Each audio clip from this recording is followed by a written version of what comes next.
So I have a feeling myself that gold bugs are not going to enjoy this transition. They're not going to enjoy the next chapter of what's about to unfold here. And the sad thing about that is that so many gold bugs, all the gold bugs, are so close. They're so close. They've been here for so many years. They've realized the problem with the monetary system. They see gold as the best solution to that. They're so close. They understand how broken our system is. But their stubbornness and ego and unwillingness to adapt to what's happening here is going to be their demise. So I got 3 different stories for the last month alone in terms of gold and Bitcoin, and how one thing's really trending in one direction and the other one's going in the opposite direction. And when I tell you these 3 things here, you're going to know what I'm talking about here. So the first one is that with the Bitcoin friendly President Trump, Cynthia Lummis, they have a bill. They don't want to use taxpayers' money, which makes sense to me because I think that would piss a lot of people off. But what their plan is, and this is part of their Bitcoin or strategic Bitcoin reserve, is that they're actually planning to sell some of their gold or all of their gold to buy Bitcoin. Whatever is in Fort Knox, I don't know, it could be completely empty, but whatever gold the US government has, they're planning to sell that for Bitcoin. So that's the first one. That's a pretty big one, right? When the most influential country on the planet says, we're taking this asset that's been a store of value for thousands of years, hundreds of thousands of years, and we're going to convert that into Bitcoin. That's a pretty strong indication of what's coming here. The second one, and I got a news article from Popular Mechanics on this one, saying that China recently discovered $83 billion worth of gold. And the website says, actually, it said they just discovered it. It's been lying under the ground all this whole time, but they just discovered it. But I looked at the Popular Mechanics website because as a kid growing up, I was the generation of Popular Mechanics for Kids, PMFK, Popular Mechanics for Kids. There was a magazine they had. There was like the adult version, the Popular Mechanics. But if you look at their website, it looks like it's still stuck in 1997.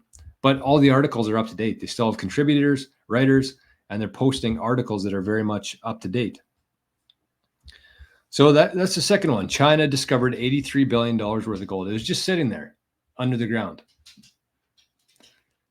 And the third piece, the biggest piece of news here, coming from our favorite little country, El Salvador, announced a gold discovery worth approximately $3 trillion, with a T, $3 trillion. And so this triggered a couple of historic tweets from their president, Bukele. First one was a quote on Pierre Rouchard tweet, and he said, so Pierre had the announcement about the gold, the $3 trillion worth of gold, and then the president, Bukele, he quote tweeted it and said, and we'll dilute that thing like there's no tomorrow. Meaning, they're going to get it out of the ground. They're going to process it. They're going to do whatever they need to do to get it to market. And they're not going to hold it. They're going to sell it. They're going to, what do you say? We'll dilute that thing like there's no tomorrow. So that was the first one. And then the next day, a day later, there was another announcement about the $3 trillion. And he said, but what could they possibly do with that? And then he had a little thinking emoji. In other words, they're going to sell that and buy Bitcoin. $3 trillion worth. And I know this isn't going to happen next week or next year or whenever. Imagine getting $3 trillion worth of gold out of the ground. But that's not the point here. It's the signal. It's the indicator that he's sending out there. Like, we don't value this gold. We're going to take this gold, we're going to mine it, and we're going to convert it into Bitcoin, which is a superior asset to gold. And so for anybody who's unfamiliar with El Salvador, AKA the Savior, that's what El Salvador stands for in what? Spanish? I don't know. The Savior. They were the first country to make Bitcoin legal tender. And after a few smash buys, they've been buying 1 Bitcoin every day. I don't know what they have for a reserve right now, but it's pretty good. But so the market's about to be flooded with gold, flooded. And Peter Schiff is losing his mind right now, claiming that Bitcoin's a national security threat.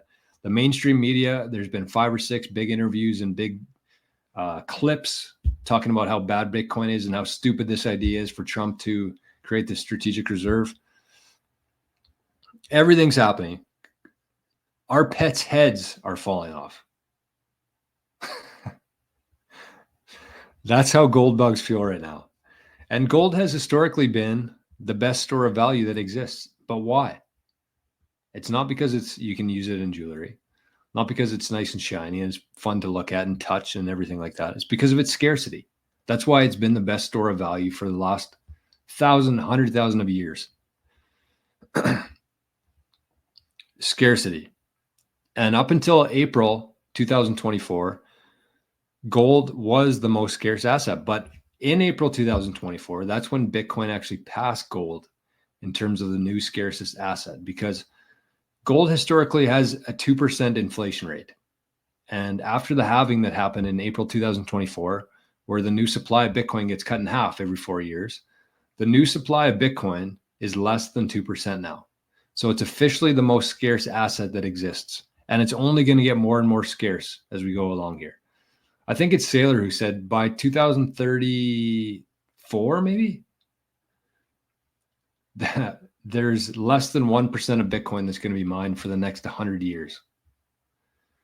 So that's how this thing works. That's how the halving cycle and how it ties into scarcity. It's only going to get more scarce. There's only going to be less and less Bitcoin available. And just as an aside here, on the daily Bitcoin journey today, I talked about the difference in Bitcoin today versus 4 years ago, and who's holding that gold or holding that Bitcoin, and how much different they are in terms of the MicroStrategy, El Salvador, the Strategic Reserve in the US, Marathon Holdings, Semler Scientific, these state pension funds, BlackRock. Didn't even mention BlackRock on the show today. That's how crazy things are right now. I completely forgot about BlackRock in this whole thing. But them holding those coins are much different than people like me and you holding those coins. Because once BlackRock, once MicroStrategy, once El Salvador, once President Trump buys that Bitcoin, it's going to stay there for a very long time, probably longer than you and I are going to be alive. Right? So there's a big difference there in terms of the actual flowing and circulating Bitcoin when you have people like that holding. And that's like the very, very beginning of this whole thing. Imagine when every country, every state pension fund, every state, every province, every town, every city is holding Bitcoin. Those coins aren't moving. So it just goes to show how scarce this is and how much more scarce it's going to get between the mining and the actual holders of Bitcoin. So if countries start dumping their gold for Bitcoin, if this becomes a trend, what will happen to the market of gold? Like, countries and central banks right now are the largest holders of gold. They're mostly centralized at these banks and countries. But who's going to pick up the slack? If they all start trading their gold for Bitcoin, if they realize what's happening here and they're worried about their country losing relevance and influence and wealth, they're going to make this move, like the US, like El Salvador, like I'm sure China's are doing behind everybody's back, and Russia as well. But they're going to start dumping it onto the market. And who's going to pick up the slack? That's the question. There's going to be a ton of supply. Who's going to pick up the demand?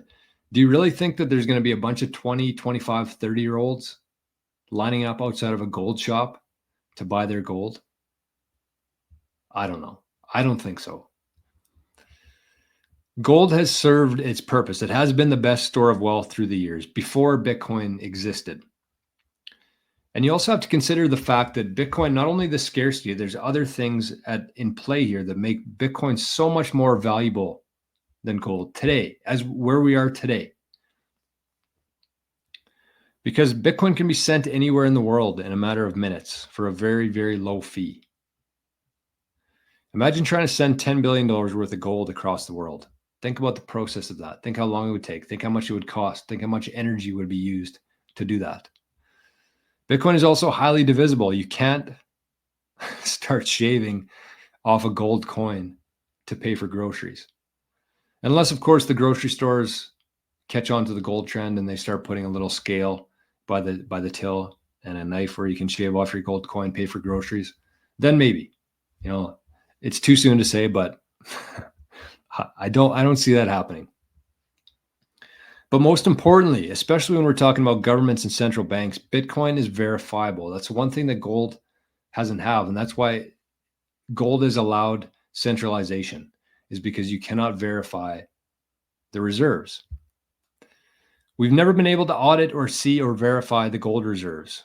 How much gold is really in Fort Knox? Nobody knows. Nobody has a clue. I mean, there's probably certain people within higher levels of government that know, but like we don't know, and that's a problem. The government is supposed to work for us, not the other way around. The whole dynamic is supposed to be very transparent, and it's not. It's the complete opposite of that. So it requires trust. We have absolutely no idea how much gold they have in Fort Knox or anywhere. I know how much Canada has, 0, because our dipshit prime minister sold it to China a couple of years ago. So I know that. It's very easy to verify. We have 0. We also have 0 Bitcoin. So I am more wealthy than Canada. But the point is that it requires trust. You have to verify it. And how many people trust their government at this stage of the game? Bitcoin, on the other hand, can be easily verified. And this is important for individuals, for the banks when we're taking on loans against the Bitcoin in the future, when we're using it as collateral, and of course, the countries and governments. El Salvador actually has a website now where you can verify their Bitcoin holdings. You can go look. It's a mempool site. It looks like a little stepladder. And I'll link this in the journal or the blog here for you to see, just in case you haven't seen it yet. But you can verify it. And it's going to be the same for people with banks. You can verify it. It's very easily verified, which is a big deal. That's why Saylor's so excited about it being used as digital capital and as collateral for that reason. Because we have no idea how much gold exists. We have no idea how much gold is out there, underground, in people's basements, in people's safes. We have no idea. There's a couple predictions, but they're not very accurate at all. They're probably not even in the same ballpark as the reality of how much gold is out there. Because if they found $3 trillion worth of gold in the small country of El Salvador, how much gold do you think actually exists out there? If you think about the Grand Canyon, if you think about the Chocolate Mountains in California, and if you think about Mars, that's why I titled this Mining for Gold on Mars. Because we've hardly scratched the surface here on Earth. And there's such an abundance of gold that's hidden from us, that's still yet to be discovered.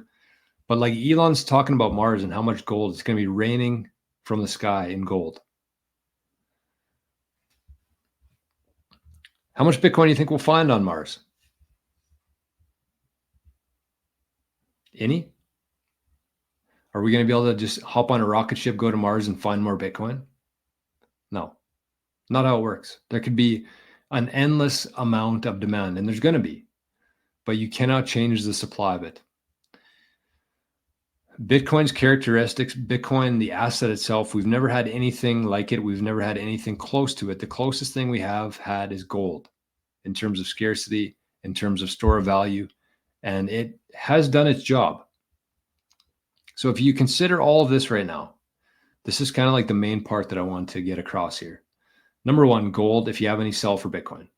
Number 2, if you look at the market cap of gold compared to Bitcoin, if gold were even to get to the same, if we're looking at gold and Bitcoin the exact same, which Jerome Powell referred to as finally, he's been shitting on it for 5 or 6 years, but he said that Bitcoin's more like gold than it is a currency.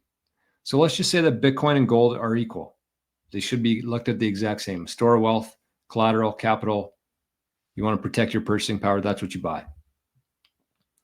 If Bitcoin gets to gold's market cap, that puts Bitcoin at about 900,000 per coin today. And if you consider everything I just talked about, I think that it's far more valuable, like 10, 100, 1,000 times more valuable than gold. So where does that leave Bitcoin today? It's $100,000 you can buy it for. I think that I wouldn't say that gold's overvalued. I think that they've suppressed the price of gold for forever, as long as we know. So I'm not saying that gold's overvalued. Compared to Bitcoin, it is. But like Bitcoin is so incredibly undervalued. And when you start looking at Satoshis that way, through that lens, in terms of just how scarce and valuable this asset is, it changes everything in your life. So again, as a gold and silver holder, ex gold holder myself, and I have a little bit of silver left, but I've just been cashing it in. I've been cashing it in because I know what's going to happen here in this next decade. And even if I want to come back in a decade from now, if I'm like, okay, well, you know what? I missed the silver that was in my safe. I think that there's a future here. It's going to be used. It has some utility. I can come back in 10 years and trade some of my Bitcoin at that point and probably get 10, 100, 1,000 times more silver than I have today for the same amount. So you just have to consider that. One's going to skyrocket here. One's going to continue probably to go up against the dollar. But one of these assets that we're talking about today is going to go so much higher than we can even imagine. So why not hold your wealth in there right now? And this is also applicable for like altcoins and stuff. Why would you hold it in there, even if it goes up in the future, even if you're going to use it in the future? Why not just hold everything in Bitcoin and then swap it as you need, whether you want to buy silver, whether you want to buy a new vehicle, whether you want to buy some altcoins that you're actually going to use, do it then. But do not miss out on what's about to happen here in these next couple of years. Do not miss out. It just makes the most sense. That's it. And that's what my show focuses on. That's what this podcast is about. It's not so much about Bitcoin. It's just about common sense and logic and looking at things objectively, having the vision to see what's coming and preparing as best you can for that future. So I hope you enjoyed this. This has probably been the best episode. Of course, it's number 8. And I don't know, let me know what you think. Like, let me know, send in a boost or leave a comment on Spotify if you're watching on Spotify. But like, what do you think? I don't think there's too many people who are going to listen to this podcast and say, you know what, gold's a little bit more valuable. It deserves that market cap, that spread there. Let me know what you think. How much more valuable Bitcoin is compared to gold? Like 2x, 10x, 100x. And then underneath that, do a little calculation. So let's say there's 1-to-1 with gold. That puts Bitcoin at about, I think, 900,000. So let's say you think it's 5x. What is it then? 4.5 million? And that's before everybody realizes that's just the scarcity aspect. That's just the store of value aspect of it. That doesn't have the technological aspect, the decentralized aspect, the AI, the robotics, how everything's, the Tesla cars, everything's going to be, Bitcoin's going to be woven into everything. So I'm curious to know, what do you think it is? 1-to-1, 2x, 5x, 10x, 100x, and then leave the calculation of what do you think Bitcoin is based on that, based on where it is compared to gold, how much Bitcoin should be worth today.